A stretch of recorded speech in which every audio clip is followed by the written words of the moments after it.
आओ कहानी सुने के यूट्यूब चैनल पर आपका स्वागत है। दोस्तों, आज की कहानी है दूसरों की सलाह। एक व्यक्ति ने अगरबत्ती की दुकान खोली। नाना प्रकार की अगरबत्तियां थी। उसने दुकान के बाहर एक साइन बोर्ड लगाया, यहाँ सुगंधित अगरबत्तियां मिलती है।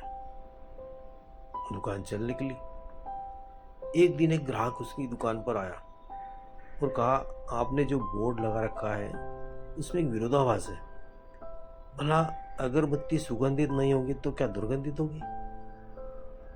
उसकी बात को उचित मानते हुए दुकानदार ने बोर्ड से सुगंधित शब्द मिटा दिया। अब बोर्ड इस प्रकार था, यहाँ अगरबत्तियां मिलती है। इसके कुछ दिनों के पश्चात किसी दूसरे सज्जन ने उससे कहा, आपके बोर्ड पर यहाँ क्यों लिखा है? दुकान जब यही है तब यहाँ लिखना निरर्थक है। इस बात को भी अंगीकार कर दुकानदार ने बोर्ड पर यहाँ शब्द मिटा दिया। अब बोर्ड था, अगरबत्तियां मिलती है। पुनः उस व्यक्ति को एक रोचक परामर्श मिला। अगरबत्तियां मिलती का क्या प्रयोजन? अगरबत्ती लिखना ही पर्याप्त है। तो वो बोर्ड केवल एक शब्द के साथ रह गया, अगरबत्ती। विडंबना देखिए, एक शिक्षक ग्राहक बनकर आए और अपना ज्ञान ओमन किया। दुकान जब मात्र अगरबत्तियों की हो तो अगरबत्ती लिखा बोर्ड लगाने का क्या लाभ? लोग तो देखकर ही समझ जाएंगे कि मात्र अगरबत्तियों की दुकान है।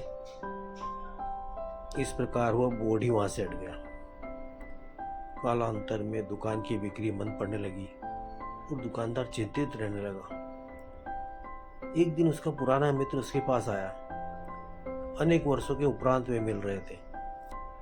मित्र से इसकी चिंता न छिप सकी और उसने इसका कारण पूछा तो व्यवसाय के गिरावट का पता चला।